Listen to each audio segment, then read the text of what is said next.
Japan and U.S. satellites captured eruption of Hunga Tonga, Hunga Ha'apai volcano, an undersea volcano near Tonga. It then triggered tsunami hitting some countries on the western part and eastern part of the Pacific. Japanese weather satellite Himawari 8 captured massive scale of Saturday's undersea volcanic eruption in the Pacific that sent tsunami waves to the island nation of Tonga and sparked evacuation warnings from Chile to Japan. Himawari 8 shows this spectacular eruption took place Saturday evening with a plume of ash, steam and gas rising like a mushroom above the blue Pacific waters.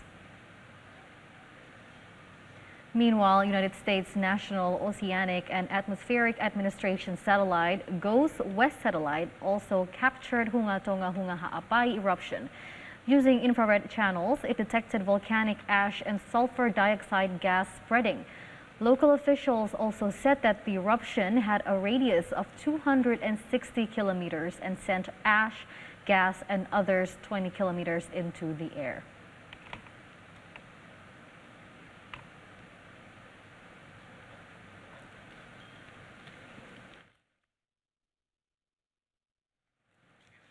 Some countries, including New Zealand, Japan, the United States and Peru, report tsunami impacts triggered by undersea eruption of Volcano Hunga Tonga that hit their regions. Boats have been damaged in New Zealand after the undersea volcano erupted in spectacular fashion on Saturday near the Pacific nation of Tonga, sending tsunami waves crashing across the shore and people rushing to higher grounds. The tsunami threat around the Pacific from the huge eruption began to recede the following day, while the extent of damage to Tonga still remained unclear.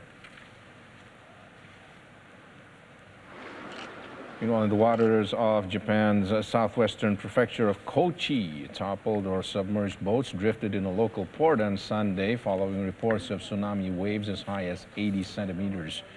Tsunami warnings also disrupted transportation of affected areas in Japan. East Japan Railway says local train services were suspended in coastal areas where a tsunami advisory was in place.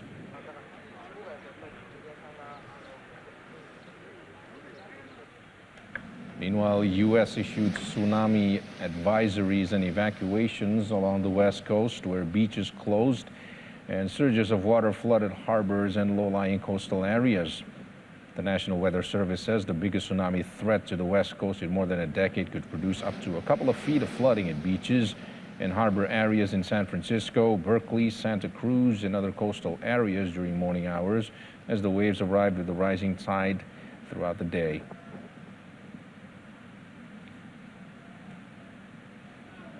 And tsunami impacts was also seen reaching South America, where the coastal areas of Peru were struck by high waves and flooding on Saturday. Peruvian authorities say 2 women drowned after being dragged away by anomalous waves on a beach in the northern Lambayeque region on the Pacific coast. Elsewhere, seawater flooded beachside restaurants in the tourist resort of Pisco. Police were filmed urging residents and tourists to stay away from the beach. Se ha producido lo que viene a ser la salida a bañistas, al comercio, donde se ha producido la salida de